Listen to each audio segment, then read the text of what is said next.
Madame, Monsieur, bonjour et merci de nous choisir pour un nouveau forum consacré à l'Afrique, indépendance de la magistrature, principe, réalité, enjeux et défis. Pourquoi le pouvoir judiciaire doit-il être indépendant? Le magistrat est-il réellement indépendant en Afrique? Comment la magistrature peut ou va-t-elle retrouver son indépendance? Ce sont les grandes questions qui vont structurer cette émission. Deux personnes ressources au plateau pour en parler. Justine Maoulaoué Azanledi, épouse Ahadi. Elle est magistrate, premier avocat général près la Cour suprême du Togo. Elle préside l'Association nationale des magistrats du Togo, ANM. Avec elle, Henri Onyandogo, il est magistrat du ministère public, porte-parole de l'Union syndicale des magistrats du Togo, USIMAT. Chers invités, bonjour et merci de votre disponibilité, Madame Azanledi. Bonjour Gilles et merci pour l'invitation. Monsieur Dogo. Bonjour Gilles, merci encore une fois pour cette invitation. Je voudrais rappeler que je suis très honoré de me retrouver sur ce plateau avec Madame l'avocat général qui constitue pour nous autres jeunes magistrats l'une des figures emblématiques de la magistrature togolaise. Et la magistrature, est-ce que c'est un corps assez ouvert aux femmes quand même? On n'en voit pas beaucoup, une femme magistrat, Madame Azanledi. Merci Gilles. Moi aussi, je suis vraiment très honoré d'être avec mon jeune collègue, Monsieur Dogo, qui vraiment est une grande plume de la magistrature togolaise. Merci, je l'avoue. Merci. Bon, pour revenir à votre question, la magistrature togolaise est ouverte à tout le monde, aux deux sexes. Et donc, lorsque vous remplissez... Théoriquement, mais pratiquement... Non, pratiquement, oui. Parce que moi, j'ai commencé... je suis entrée à l'école en 1986. Donc déjà, en ce moment, le concours d'entrée, c'était la même chose pour tout le monde. Donc, lorsque vous remplissez les conditions, vous allez au concours, vous réussissez, vous suivez les études. Si vous réussissez, vous entrez comme les hommes. Donc, je peux m'enorgueillir que sur ce plan, il n'y a aucune discrimination. En tout cas, vous êtes aujourd'hui un modèle capable de susciter des vocations pour celles qui souhaitent embrasser cette carrière. Je reviens maintenant à nos moutons, on va dire, ou à notre magistrature. Je commence avec vous. Monsieur Dogo, et sans détour, pourquoi le pouvoir judiciaire doit-il être indépendant? Parce que cette indépendance est souvent réclamée. Pourquoi? La justice reçoit de la Constitution une attribution importante qui est celle de garantir et de protéger les libertés et les droits fondamentaux des citoyens. Et donc, pour cela, pour assurer cette mission de façon efficace, il faut nécessairement que le pouvoir judiciaire soit indépendant et du pouvoir exécutif et du pouvoir législatif. Dans la mesure où, selon les propos de Maître Alexandre Hamilton, quand on regarde les trois pouvoirs de l'État, les pouvoirs qui sont les plus à même d'agresser ou de perturber de la façon la plus réussie possible les droits et les libertés fondamentaux des citoyens, c'est les deux pouvoirs, c'est-à-dire l'exécutif et le législatif. Et donc, pour cela, pour que la justice puisse mieux assurer sa mission de protection et de garantie des libertés et des droits fondamentaux des citoyens, il faut qu'elle soit indépendante des deux autres pouvoirs. Madame Azanledi, comment il faut comprendre l'indépendance de la justice? Indépendance vis-à-vis de qui? De quoi? L'indépendance vis-à-vis des autres pouvoirs, comme M. Dogo vient de le dire. Il y a trois pouvoirs dans tout État démocratique. Le pouvoir exécutif, le pouvoir judiciaire et le pouvoir législatif. Donc le Togo aussi a adopté les mêmes principes. C'est la séparation des trois pouvoirs. Et donc le judiciaire, pour bien assurer sa fonction, la mission qui lui est assignée par le peuple, doit être indépendant. Le justiciable, les citoyens doivent avoir confiance en leur justice et de la même manière, les magistrats qui incarnent le pouvoir judiciaire doivent se sentir protégés par la loi, la Constitution, en tout cas, doivent se sentir protégés de toutes parts. Donc, il vous faut avoir les mains libres pour exercer votre profession. C'est de cela qu'il s'agit. Tout à fait. Les influences extérieures venant des deux autres pouvoirs ou de tout autre organe ou personne doivent être évitées pour que la justice exerce efficacement sa mission. Monsieur Dogo parlait tantôt de la Constitution, mais au fond, quelles sont les normes juridiques qui consacrent et garantissent cette indépendance du pouvoir judiciaire dans votre pays, le Togo? Bon, dans notre pays, le Togo, il y a le texte fondamental, qui est la Constitution. Mais la Constitution fait référence aux diverses conventions internationales auxquelles le Togo a adhéré. Je veux citer la Charte africaine des droits de l'homme et des peuples.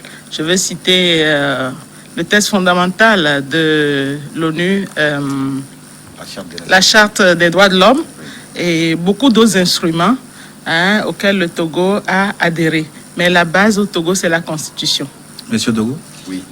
Il faut préciser également que ce soit la Charte des Nations Unies, que ce soit la Déclaration universelle des droits de l'homme de 1948, ou encore le Pacte international sur les droits civils et politiques de 1966, tous ces instruments internationaux font partie intégrante de notre Constitution. Donc quand vous prenez la Constitution, vous verrez dans le préambule que la Constitution fait référence à tous ces textes-là. Donc tous ces instruments internationaux forment avec l'ensemble des dispositions constitutionnelles qui consacrent l'indépendance de la justice ce qu'on appelle le bloc de constitutionnalité et constitue en même temps les normes de référence du contrôle de constitutionnalité. Donc c'est pour dire qu'il y a toute une panoplie d'instruments juridiques, aussi bien sur le plan national qu'international, qui consacrent l'indépendance de la justice dans tous les pays du monde. Ça veut dire que sur le papier, théoriquement, cette indépendance est garantie. Bien sûr, théoriquement, les tests, théoriquement, l'indépendance de la justice est garantie. On va voir dans la pratique ce qui se passe réellement tout à l'heure, mais je voudrais quand même qu'on épilogue un peu sur le principe de la séparation du pouvoir qui est aussi vieux que l'esprit des lois de Montesquieu. Est-ce que cette séparation, cette théorie est encore d'actualité? Est-ce qu'elle n'est pas caduque en confrontation avec la réalité, avec la géopolitique, avec la réelle politique, comme on le dit souvent? Est-ce qu'elle est encore d'actualité, que les trois pouvoirs soient étanches, que le judiciaire se décale de l'exécutif et du législatif? Oui. Parce que ce n'est pas un vœu pieux, pour ainsi dire. Oui, comme vous le dites, la théorie de la séparation des pouvoirs est une vieille théorie dont la paternité revient de droit à John Locke, qui a été systématisée également par Montesquieu. Et donc l'apport de Montesquieu est très significatif à deux titres. D'abord, c'est lui qui a mis en exergue ou en évidence l'intérêt de la séparation des trois pouvoirs et le danger qui pourrait advenir si les trois pouvoirs étaient concentrés entre les mains d'un seul homme. Et deuxièmement, c'est lui également qui a prôné l'autonomie de la justice en tant que garant des libertés et droits fondamentaux des citoyens. Et cette théorie systématisée au XVIIIe siècle a inspiré beaucoup d'États à travers le monde entier. Quoique connue en Afrique à cette époque, elle n'était pas appliquée du fait de l'importance à l'époque du présidentialisme africain, un régime au sein duquel il y a rupture de l'équilibre des pouvoirs et qui sont concentrés entre les mains d'un seul homme, le chef de l'État et le président de la République. Mais dans les années 90, la plupart des constitutions africaines, à la faveur du vent du renouveau démocratique, ont consacré cette théorie-là dans leur constitution. Mais il faut signaler que dans la pratique, l'on a comme impression que le vieux demande du présidentialisme africain continue de hanter les régimes africains au point où certains pensent que les régimes africains ont du mal à se défaire du présidentialisme africain et qui pensent également que au lieu de constituer la base de la démocratie et de l'état de droit, la séparation des pouvoirs devient aujourd'hui un instrument de la dictature ou de l'absolutisme. Madame Azan-Ledji, du point de vue théorique, hein, on l'a vu tantôt, il n'y a pas beaucoup à redire sur l'indépendance de la justice, mais de façon pratique, hein, est-ce que l'équilibre entre les pouvoirs est respecté? Est-ce que le pouvoir judiciaire a les mains libres dans le contexte africain? Je dirais oui et non. Et non. Oui. Est-ce que je sais? Je vais vous citer un grand magistrat. C'était le premier président de la Cour de cassation belge, le chevalier Jean de Cotte, hein, qui disait: quel respect donner à un État qui marchande sa fonction la plus archaïque, qui est de rendre la justice. Cet État n'est plus un État de droit, mais un État voyou. Alors, pour revenir à votre question, dans la pratique, est-ce que le magistrat africain est indépendant? Je connais mieux le magistrat togolais. Je peux dire que l'indépendance de la magistrature ou bien l'indépendance de la justice, d'abord, c'est la personne du magistrat. C'est dans la tête du magistrat. Le magistrat est tenu, de par la loi ou la constitution qui est remise entre ses mains, parce que le magistrat est chargé d'appliquer la loi, le magistrat doit respecter en tout lieu le principe de la légalité, se coller à la loi, puisque le magistrat n'a de compte à rendre qu'à la loi. Donc si le magistrat se colle effectivement à la loi et n'applique que la loi, on peut peut-être lui faire des reproches, mais il sortira toujours victorieux, hein, malgré toutes les critiques. Donc c'est ce que je pense. Le magistrat doit s'affirmer lui-même, même s'il y a des pressions, même s'il y a des menaces, même s'il y a de tout, le magistrat doit pouvoir s'affirmer et se coller à la loi. C'est la première des choses. Bon, au cas où, ou bien si le magistrat ne se conforme pas à cela, mais là, il est vulnérable. C'est là où on peut dire que bon, le magistrat n'est pas totalement indépendant. Mais là, je peux vous dire que il y a certains magistrats, hein, je fais partie du corps, c'est vrai, mais nous devons nous affirmer, je le dis.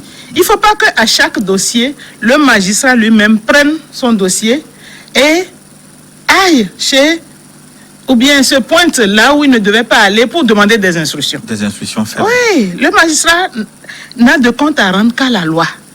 Vous voulez dire que le problème de l'indépendance de la magistrature, la balle est beaucoup plus dans votre camp, hein, c'est une question d'affirmation de soi? Bon, c'est une partie. Oui, ça dépend aussi un peu, ça dépend de la partie ou de là où on se place. Bon, si vous êtes magistrat du siège, vous n'avez que votre dossier et la loi à respecter, normalement.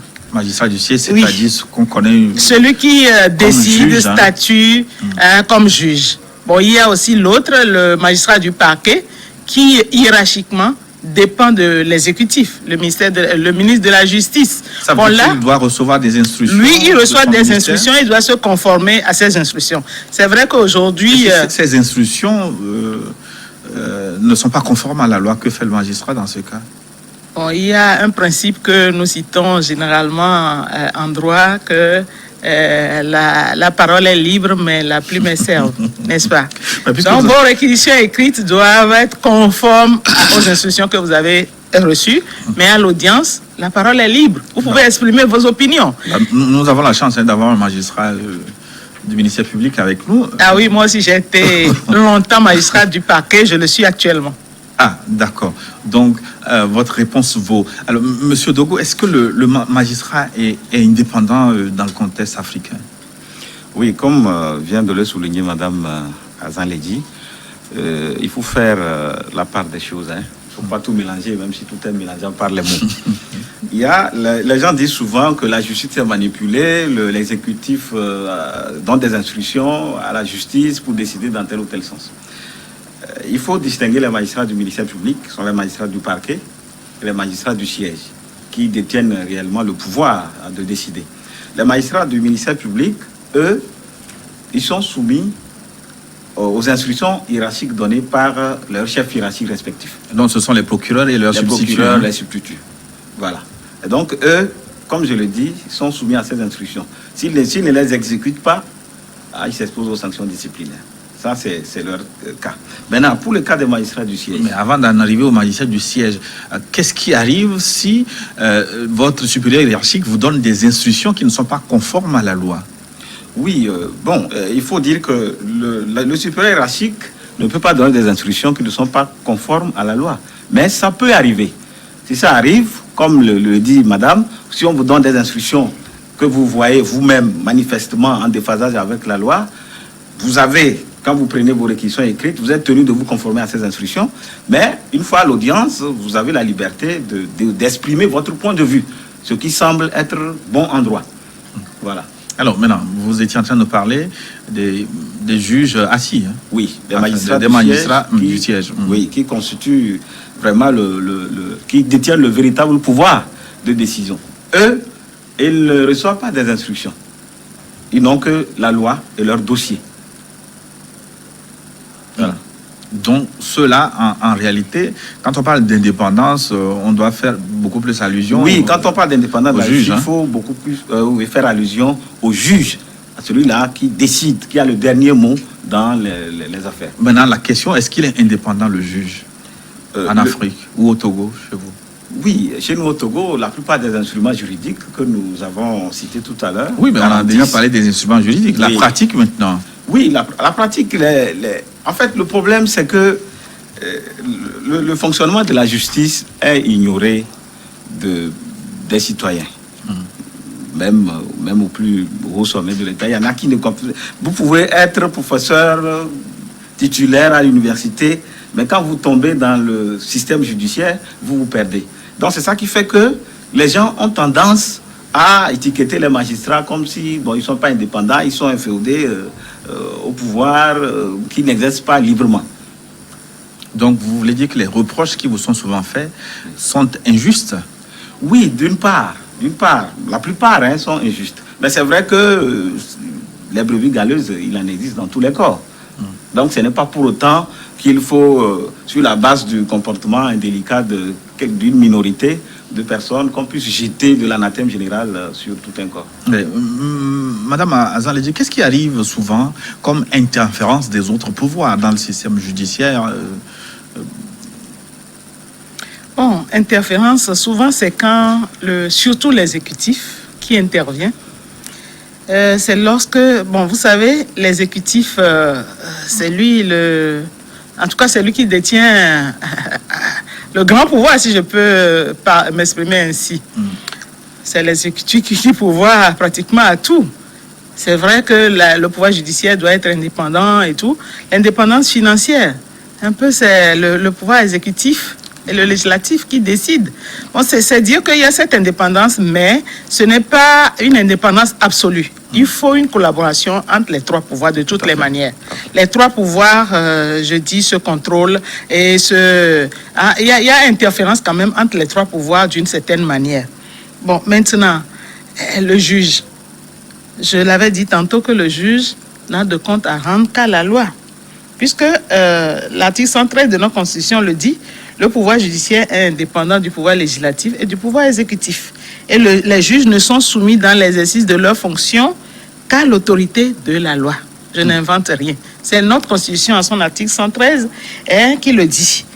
Le juge, le pouvoir judiciaire, garant des libertés individuelles et des droits fondamentaux des citoyens. Mais l'influence peut ne pas venir des pouvoirs, des deux autres pouvoirs. Est-ce que les particuliers ne tentent pas d'influencer la justice aussi?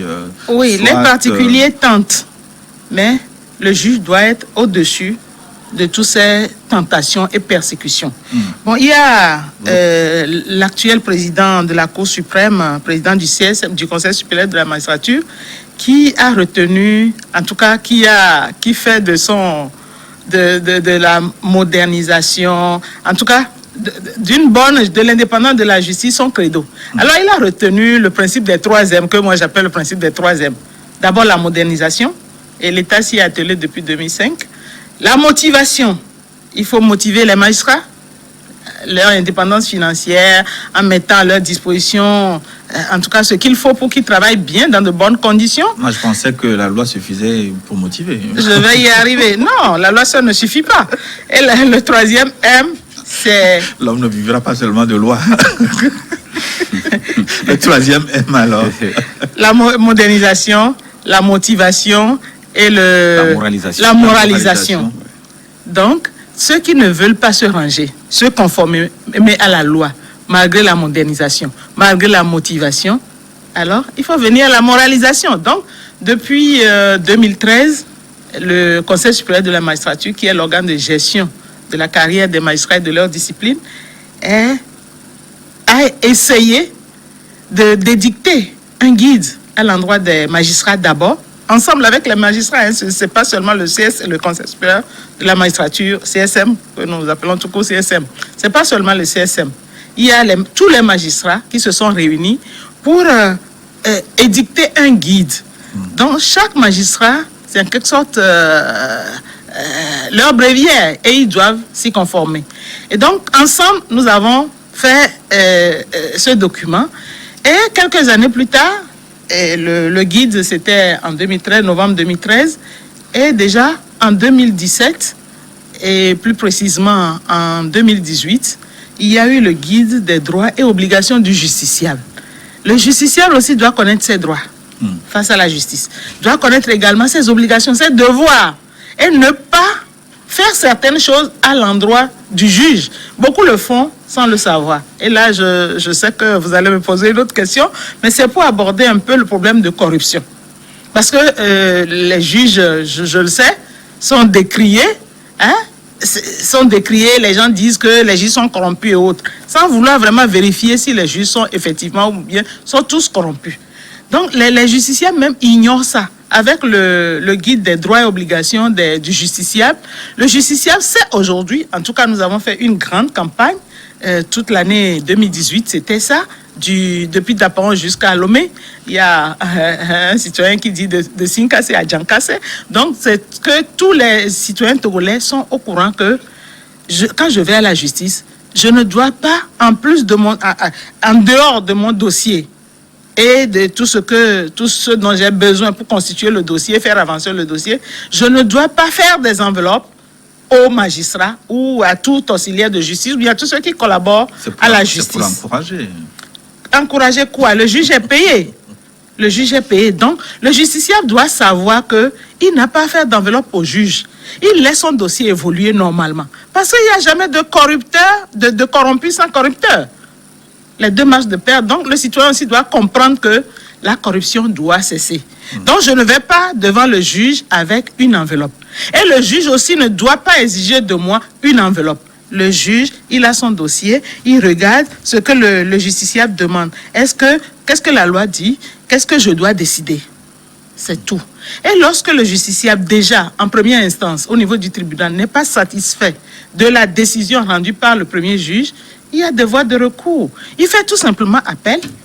Et si au niveau de la cour d'appel, actuellement, c'est 3 juges qui siègent, si au niveau du tribunal, c'est 1 juge, au niveau de la cour d'appel, c'est 3 juges, si la décision des 3 juges ne lui donne toujours pas satisfaction, il va à la cour suprême, où là, c'est 5 juges qui siègent. Mais donc, pour être concret, vous avez dit, vous avez été déjà magistrat du ministère public, vous êtes vous officiez à la Cour suprême. Est-ce qu'il arrive que vous soyez intéressé, que vous receviez des cadeaux en nature ou en espèces dans le traitement d'un dossier? Comment vous traitez ces genres d'intéressement? Bon, je réponds comme Justine Azanledi Hadji. Ouais. Lorsque vous venez chez moi, lorsque j'ai un dossier avec moi, et déjà, celui qui s'amène avec une enveloppe, c'est que je sens en même temps, je me dis en même temps que dans ce dossier-là, celui-là, il faut être vigilant. Sûrement qu'il n'a pas raison. Donc, souvent, c'est ça. L'enveloppe est contre-productive à votre niveau. Ah oui. Mais vous prenez quand même. Ah non, je ne peux pas prendre moi, je le dis. Vous rejetez le public nous connaît. Je ne peux pas prendre cette enveloppe-là. Du moment où je n'ai pas encore traité mon dossier, je ne prendrai jamais cette enveloppe. Et après le traitement, après le jugement, si vous êtes remercié, est-ce qu'il est autorisé de prendre... En principe, on ne doit pas. En principe. Mais si vous trouvez que, je ne le conseille pas, mais je vous dis ce qui peut m'arriver ou ce qui m'arrive. Et c'est rare. lorsque la personne qui est venue en premier avec l'enveloppe sait qu'il a perdu, il ne reviendra plus avec l'enveloppe, vous comprenez? Et celui qui a gagné? Celui qui a gagné, il peut vouloir vous offrir une enveloppe. Si vous le voulez, vous prenez. Mais le mieux, c'est de ne pas prendre. Mais je ne peux pas dire que je n'ai jamais pris dans ce cas. Je ne peux pas dire. Mais sur 100 cas, à peine vous retrouverez une seule personne qui reviendra vers vous pour dire qu'il vient vous remercier. Alors, Monsieur Dogo, on a parlé de l'influence des autres pouvoirs, mais est-ce que les particuliers, les milieux financiers, les milieux occultes, le milieu social influencent la justice, le système judiciaire aussi? Et comment vous vous comportez face à ça? Bien sûr que oui. Il y a les réseaux de trafic d'influence constitués de diverses personnalités qui exercent dans toutes les administrations. D'accord? Que ce soit au sein de la justice, il y en a également des magistrats qui sont membres de ces réseaux de trafic d'influence. Dès que vous avez un dossier, c'est par eux, on appelle pour exercer la pression sur vous pour que vous orientez votre décision dans tel ou tel sens. Donc ça existe. Et chez nous, dans notre pays, je crois que c'est, à part la pression ou bien l'influence du politique, c'est également un grand mal, les réseaux de trafic d'influence. Est-ce qu'il ne revient pas au juge de dénoncer ces réseaux de trafic? Oui, en principe, oui, mais c'est un peu difficile. La plupart des cas, on vous dit, on passe par votre chef hiérarchique pour vous mettre la pression sur vous. Bon, vous allez dénoncer qui à qui. C'est compliqué, vous voyez. Donc, les magistrats qui reçoivent la plupart des cas ces genres de pression se retrouvent quand même dans une situation inconfortable. Ce sont des cas marginaux ou ce sont des pratiques... Ça existe. Alors, ça existe. Dans chaque dossier aujourd'hui, il y a toujours des intérêts en jeu. Et quelqu'un veut toujours gagner. Et donc, pour pouvoir gagner, si on ne passe pas par de l'argent, comme le dit Madame Azan Ledi, on passe par votre hiérarchie pour exercer une pression sur vous. Pour vous orienter votre décision dans un sens donné. Justement, et qu'est-ce qui vous protège contre ces influences? Est-ce que vous avez des instruments, des éléments qui vous protègent justement contre ces genres d'influences? La protection du juge contre les influences de quelque nature que ce soit est exclusivement réservée au Conseil supérieur de la magistrature. Donc le Conseil supérieur de la magistrature est chargé de protéger le juge de ces influences-là. Donc c'est votre bouclier. C'est notre bouclier. Qu'est-ce que le Conseil supérieur de la magistrature, Madame Azaledi, je vous pose la question parce que il me semble que vous êtes même membre, vous siégez au CSM du Togo, au Conseil supérieur de la magistrature. Tout à fait. Je suis membre du CSM de l'actuelle mandature. Je suis membre. Effectivement, comme je l'avais dit tantôt, le CSM, c'est le Conseil supérieur de la magistrature, qui est l'organe chargé de la gestion de la carrière des magistrats et également de leur discipline. Donc, le CSM gère la carrière et également la discipline. Vous voyez? Donc, les magistrats qui déraillent, si je peux parler ainsi, donc leur cas vient au niveau du CSM qui l'étudie. Et s'il s'avère que le magistrat est fautif, le magistrat est sanctionné. Donc, je viens de parler tout à l'heure de la moralisation. Donc, c'est dans ce cadre-là. Parce que nous estimons que le magistrat doit bien se comporter. Bon, au cours d'un colloque, il y a un informaticien, c'était à Dakar, un informaticien qui était venu nous présenter, nous faire une présentation sur le thème la magistrature et les réseaux sociaux aujourd'hui. Finalement, quand on lui a exposé les principes auxquels les magistrats sont soumis, il a finalement dit le magistrat n'a pas du tout de liberté. Parce que là, le magistrat est tenu, il y a le principe de l'indépendance, bien sûr, le principe de la légalité, il doit se conformer à la loi. Le principe de l'impartialité, le magistrat doit être impartial, rendre la justice, rien qu'en se collant à la loi. Le magistrat doit être intègre, le magistrat doit être loyal, le magistrat doit être propre. Bon, il y a beaucoup de choses qui sont exigées du magistrat. Et moins bavard aussi. Oui, moins bavard, réservé.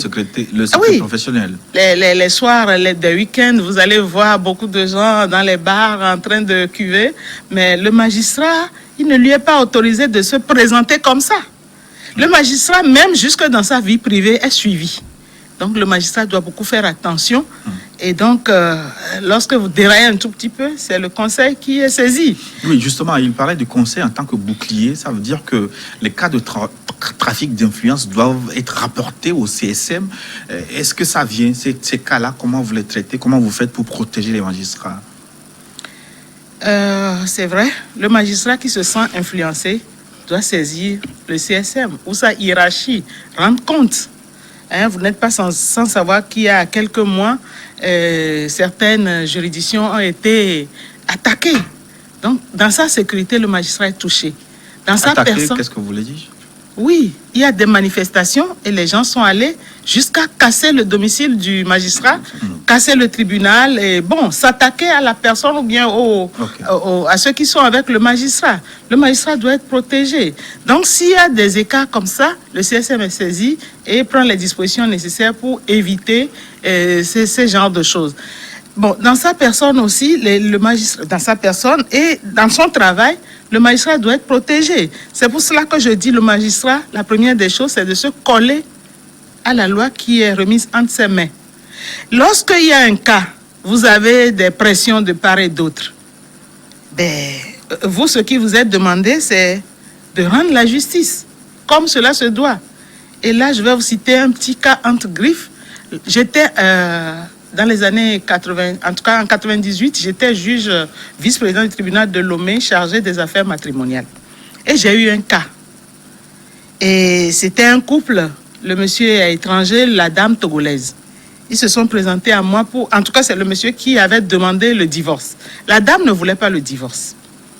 Et donc, la procédure voulait que le juge des affaires matrimoniales essaie de les concilier pour voir s'ils peuvent se remettre ensemble, puisque entre-temps, le monsieur a quitté le domicile conjugal et allé louer ailleurs et abandonné la dame avec leur enfant. Et donc, lorsque j'ai tenté la conciliation, ça n'a pas abouti. Et donc, vous avez prononcé le divorce? Non, il y a la procédure. Donc, à ce stade-là, je n'ai fait que... J'ai rendu seulement l'ordonnance de non-conciliation avec les mesures qu'il fallait. Et j'étais vraiment très favorable à la dame. Parce que j'ai trouvé son cas, ça m'a beaucoup... Bon, c'est pas parce que je suis femme, mais c'est un cas qui m'a beaucoup touchée. Donc, je me suis dit, ils étaient en location. C'est vrai que la dame travaille, mais le monsieur ne peut pas quitter et laisser la dame comme ça. Au moins, il faut qu'il prenne en charge le loyer. Et j'ai fixé la pension alimentaire, ce que la dame a demandé. C'est ça que je n'ai même pas retiré un seul sou. J'ai accordé ce qu'elle a demandé. Bon, et d'autres mesures aussi. Donc, j'ai vu que j'avais rendu une très bonne décision. Il y a un oncle de cette dame-là, qui se disait grand officier de l'armée, qui un jour, dans son bureau, prend son téléphone et m'appelle. « Vous êtes Madame Hadi Azanledi ?» Je dis oui. Et j'ai reconnu la voix. Elle ne s'est même pas présentée de façon discourtoise. C'est vous qui avez tel dossier, il faut cesser avec le cas de Madame telle. Sinon, je dis, mais sinon quoi? Excusez-moi, moi je suis de Lomé, je suis d'Aflao. Vous voulez avoir le peuple Aflao derrière vous ou bien comment? Qu'est-ce que vous voulez avoir? Donc, ce que vous voulez, faites-le. Il a raccroché, je l'ai rappelé par son secrétaire, il n'a plus voulu me prendre. Donc, immédiatement, j'ai rendu compte à mon supérieur hiérarchique qui a voulu connaître du dossier, il a vu le dossier. J'ai dit, mais cette affaire ne peut pas s'arrêter ici parce que j'ai fait l'objet de menaces. Et donc là, le ministre, le garde des Sceaux a été saisi. Le garde des Sceaux saisi a fait étudier le dossier. Eh bien, c'est plutôt cet officier supérieur-là qui, je crois, en a eu pour son compte. Donc, et je crois qu'il ne recommencera plus jamais. Donc, vous ne vous êtes pas fait marcher sur les pieds? Ah non. J'ai trouvé que j'ai rendu... En tout cas, j'ai appliqué la loi. Je n'ai fait que rendre justice. Et on ne peut pas me persécuter ou bien m'intimider dans ce cas-là. S'il n'était pas d'accord sur ma décision, il pouvait faire appel. Alors, on va revenir au Conseil supérieur de la magistrature. Que M. Dogo présentait comme le bouclier du magistrat. Est-ce qu'il joue ce rôle dans votre contexte au Togo? Est-ce qu'il vous protège dans sa structuration, dans sa fonction, dans son fonctionnement? Est-ce que le CSM joue son rôle? Avant de répondre à cette question, il est aussi important de visiter l'historique du CSM. Le CSM naît pour la première fois en France dans les années 1883. Le législateur français avait estimé que la fonction du juge est très délicate et qu'il faut que le juge soit protégé, d'accord, contre les menaces de freinage de sa carrière, d'une part, et d'autre part, contre les promesses promotionnelles. C'est-à-dire que le juge peut avoir sa liberté ou son indépendance altérée dès lors qu'on le menace d'arrêter sa carrière, on le menace de règlement de compte ou dès lors qu'on lui fait une promesse de promotion. Et donc, le législateur français a estimé que l'organe qui devrait se charger de protéger cet attribut du juge qui est l'indépendance, c'est le Conseil supérieur de la magistrature. Voilà. Donc, pour revenir à votre question, est-ce que le Conseil supérieur de la magistrature joue son rôle de protection des magistrats? Moi, je dirais oui. En tout cas, moi, je suis venu dans la magistrature dans les années 2012, je suis très jeune, mais je n'ai pas connu beaucoup de CSM. Le CSM que moi je connais, j'estime pour ma part qu'il joue convenablement son rôle. Il y a eu une polémique relayée dans la presse notamment et sur les réseaux sociaux en ce qui concerne la présidence du Conseil supérieur de la magistrature du Togo. Dans la constitution togolaise, il est stipulé clairement que le chef de l'État est garant de l'indépendance de la magistrature. Avec cette portion de phrase, est-ce que la présidence du CSM ne revient pas de facto de droit au chef de l'État, Madame Zanlidji? Merci pour cette question, oui, qui circule beaucoup sur les réseaux sociaux, comme vous l'avez dit. La Constitution qui a été modifiée en 2019, la Constitution de 92, dit clairement que le CSM est présidé par le président de la Cour suprême et que le président de la République est garant de l'indépendance de la magistrature. Donc, cet alinéa-là figurait dans l'ancienne, en tout cas dans la Constitution modifiée et dans la Constitution actuelle. Bon, c'est vrai qu'il y a un alinéa qui a été ajouté, mais cela ne veut pas dire que nulle part dans la Constitution vous ne trouvez que c'est le chef de l'État qui préside le Conseil supérieur de la magistrature. L'actuelle disposition, c'est l'actuel article 114 qui dit, non 115, le président de la République est garant de l'indépendance de la magistrature, de la justice. Il veille, ce qu'on a ajouté c'est ça, il veille à l'impartialité, au professionnalisme, à la probité, à l'intégrité et à la dignité de la magistrature. C'est l'alinéa qui a été ajouté. Il est assisté à cet effet par le Conseil supérieur de la magistrature, ça existait déjà. Est-ce qu'on peut présider un organe qui vous assiste? Toute la question, je crois, est là. La justice togolaise n'a rien contre la présidence du CSM par le président de la République. Mais il y a des principes fondamentaux que le Togo a toujours respectés et aussi depuis la Constitution de 92. Ces principes fondamentaux ont voulu que tous les trois pouvoirs soient indépendants l'un de l'autre. Vous comprenez? Donc c'est pour ça que depuis 92, le CSM est présidé par le président de la Cour suprême. Et là, je vous dis, l'exemple togolais, en tout cas, le Togo étant pays francophone, nous avons beaucoup copié du système français, du système juridique français. Je vous dis que en France, l'autorité judiciaire, eux, ils ne parlent même pas de pouvoir judiciaire comme le Togo. Vous voyez que le Togo est très avancé par rapport à la France, que le Togo copiait ou bien copie en beaucoup de matières. Mais en France, on disait l'autorité judiciaire, c'était présidé par, le CSM était présidé par le président de la République. Mais depuis 2008, juillet 2008, la France a changé. Aujourd'hui, c'est le premier président de la Cour de cassation, il l'appelle Cour de cassation, qui préside le CSM lorsqu'elle se réunit en séance plénière. Parce qu'eux, ils ont un CSM à deux têtes. Il y a le CSM compétent pour les magistrats du siège, qui est présidé par le premier président de la Cour de cassation, et le CSM compétent pour les magistrats du parquet, présidé par le procureur général près la Cour de cassation. Mais lorsque les deux formations siègent en audience plénière, c'est le premier président de la Cour de cassation qui préside. Le président de la République n'est plus membre du CSM français. Donc, pour revenir au cas togolais, depuis la Constitution de 92, c'est le président de la Cour suprême qui préside le CSM. Donc, aujourd'hui, si le débat est là et que les gens disent le président de la Cour suprême ne doit plus présider le CSM et que c'est le président de la République, je ne vois pas là où... Est-ce que les gens veulent que nous reculons? Je pense que ça n'avantage pas notre pays, le Togo. Nous n'avons rien contre l'exécutif, mais il y a l'article 117 qui renvoie l'organisation, le fonctionnement et tout du CSM dans la nouvelle constitution, qui renvoie la composition et autres à une loi organique. Donc c'est la loi organique qui doit préciser maintenant, puisque la constitution, dans la constitution, n'est pas obligée de tout détailler. Et nous estimons que l'existant est en tout cas, c'est très important que le CSM soit présidé par un magistrat de haut rang, donc le président de la Cour suprême, qui est le premier président pour tout le corps. Et là, je vous dis qu'il y a eu des colloques au niveau régional. L'association des juridictions francophones a tenu une assise en décembre 2015 à Antananarivo, à Madagascar. Et là, je vous dis, l'exemple togolais, le modèle togolais a été applaudi. Et là, il y a même une recommandation, c'est pas seulement applaudi. Et la recommandation demande à tous les systèmes qui maintiennent encore le président de la République comme président du CSM de revenir au modèle togolais, qui est le modèle cité.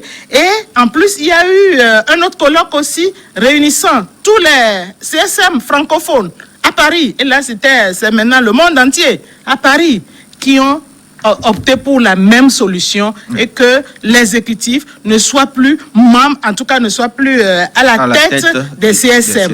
Alors, voilà. Monsieur Dogo, l'actuelle constitution révisée récemment ne dit pas expressément celui qui préside le Conseil supérieur de la magistrature, ce qui n'était pas le cas dans la constitution de 92. Alors, dans ce contexte, comment il faut lire la constitution, surtout que la Cour constitutionnelle a donné un avis en disant que la présidence revient de droit au chef de l'État. Oui, c'est vrai que la constitution dernièrement révisée garde un certain silence sur l'autorité compétente pour présider le Conseil supérieur de la magistrature. Mais je voudrais dire que pour comprendre un texte de loi, il faut l'interpréter de façon générale. C'est-à-dire que le texte de loi se comprend par rapport à toutes ces dispositions. Je vous ai dit ici que la plupart des instruments internationaux en matière d'indépendance de la justice font partie de notre Constitution. Et donc, quand on veut faire une réforme, et pour que celle-ci ne soit pas contraire à la Constitution, il faut se référer à l'ensemble des dispositions constitutionnelles et des instruments internationaux qui font partie intégrante de notre Constitution. La séparation de pouvoir de John Locke, que j'ai évoqué, dit que dans un État, il faut 3 fonctions. La fonction législative, la fonction judiciaire et la fonction exécutive. La fonction législative est assurée par l'Assemblée nationale, le Parlement. Ou le Sénat. Voilà. Et la fonction judiciaire est assurée par le pouvoir judiciaire et la fonction exécutive par le pouvoir exécutif. C'est-à-dire, le Parlement, l'Assemblée nationale fait la loi, le judiciaire juge les crimes et règle les différends entre les particuliers et entre l'État et les particuliers, et l'exécutif exécute les résolutions publiques. Résolutions publiques, c'est-à-dire la politique décidée dans le cadre de la loi votée par le Parlement et les décisions de justice. Donc, à partir de ce moment donné, c'est clair que chacun fait son petit métier dans un État normal. Et comment comprendre qu'au-delà de cette séparation des pouvoirs, le chef d'un autre pouvoir vienne présider un autre pouvoir? C'est vrai que certains disent que le Conseil supérieur de la magistrature n'est pas une juridiction et que sa présidence par le président de la République n'entame en rien l'indépendance de la justice. Et moi, je crois personnellement que raisonner ainsi, c'est faire preuve d'une cécité intellectuelle ou à tout le moins faire preuve d'une fantaisie. Pourquoi? À l'époque, en France, si le législateur ou les constitutions de 46 et 58 ont fait du président de la République président du CSM, c'est que l'idée, c'est que le président de la République devrait exercer ses fonctions présidentielles au-dessus des considérations politiciennes, c'est-à-dire au-dessus de la mêlée des partis politiques. Mais dans la pratique, qu'est-ce qu'on observe? Le président de la République, il est le chef de la majorité. Il est chef de parti politique. Donc, il ne peut pas se détacher totalement de son parti politique. Donc, un parti politique, il ne défend que ses intérêts. Et donc, en tant que tel, le président de la République, en réalité, en tout cas, en ce qui concerne les dispositions constitutionnelles actuelles, ne peut pas présider le Conseil supérieur de la magistrature. Et je vais même loin pour citer Pierre Lyon-Cayen, qui s'interrogeait à juste titre, mais que comment se fait-il que le chef d'un pouvoir, le chef de l'exécutif, qui par la nature des choses a tendance à exercer sa pression sur le judiciaire, peut-il garantir l'indépendance de ce dernier? Donc vous comprenez que c'est tellement clair que le judiciaire doit être absolument indépendant des pouvoirs législatifs et exécutifs. Et Montesquieu l'a dit que lorsque les trois pouvoirs se retrouvent entre les mains d'une seule personne, tout est perdu. Il n'y aura plus de liberté. On va conclure donc cette émission, chacun une minute. Alors, madame, que disent les associations de magistrats par rapport à ces réformes qui sont en train d'être amorcées au niveau du Conseil supérieur de la magistrature? Est-ce que vous êtes satisfait des orientations des choses? Comment comptez-vous garantir donc l'indépendance de la magistrature dans les mois, les années à venir au Togo? En une minute, votre conclusion. Oui, merci, M. Bokor. En fait, les magistrats, je crois que les magistrats, si je peux le dire ainsi, sont unanimes pour que, si on ne peut pas prendre une décision favorable pour l'indépendance de la magistrature, au moins que l'existant reste. Parce qu'il y a en droit public quelque chose qu'on appelle le principe de l'effet cliquet, qui veut dire qu'on ne doit pas, en matière juridique, aller en arrière, une décision, une disposition qui sera défavorable pour le respect des libertés fondamentaux. Il vaut mieux excusez-moi, pour les libertés fondamentales, il faudrait qu'on s'arrête à cette décision-là et non reculer. Sinon, le Togo aujourd'hui, si on fait de l'exécutif le chef du CSM aujourd'hui, ça serait un grand recul. Et toutes les réformes qui sont applaudies, toutes les réformes par lesquelles le Togo aujourd'hui gagne des points à tous les niveaux, vous voyez que... Les réformes peuvent être remises en cause. Ça va être remis certainement en cause. Voilà. Et donc, je sais que toute la magistrature est pour le maintien parce que on ne sait pas ce qu'on peut reprocher à l'actuel ou bien au CSM présidé actuellement par le président de la Cour suprême. Monsieur Dogo, en 30 secondes. Oui, je dirais que moi, j'ai visité le programme de campagne du chef de l'État actuel en 2005 et j'ai constaté qu'il a consacré à la justice un grand nombre de points, 5 sur 20, je pense. Oui. Les 20 plus de forts, quand vous les lisez, vous verrez que la justice est évoquée au point 5. Ça veut dire que pour le chef de l'État, le secteur de la justice était très important pour lui, qu'il fallait faire des réformes pour renforcer cette institution. Et je crois que c'est ce qu'il a fait depuis qu'il est venu au pouvoir. Donc moi, je suggère que les réformes continuent dans ce sens. Et d'ailleurs, le Togo aujourd'hui, le système normatif togolais aujourd'hui est en très bonne posture parce que le Conseil des droits de l'homme des Nations Unies a fait tout dernièrement des recommandations formelles à l'égard de tous les États qui ont consacré cette pratique-là, où le président de la République préside le CSM. Il s'agit du Sénégal, du Bénin, de la Guinée-Conakry, la Guinée équatoriale et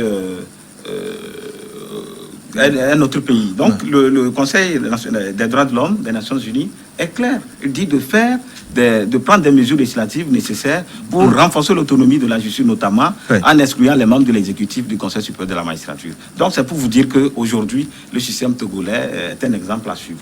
Et que nous devons, s'il y a réforme à faire, comme Madame le dit, nous ne sommes contre personne, ni contre l'exécutif, ni contre le chef de l'État. Nous sommes pour le respect des textes pour que le Togo puisse être bien noté sur le plan international. Mais pour garantir l'indépendance de la justice. On va s'arrêter là. Merci pour votre participation et à nos fidèles téléspectateurs. Gardez vos positions d'écoute ou de suivi. Une édition du journal tout de suite. On se retrouve dans une dizaine de minutes pour la suite de New World Forum.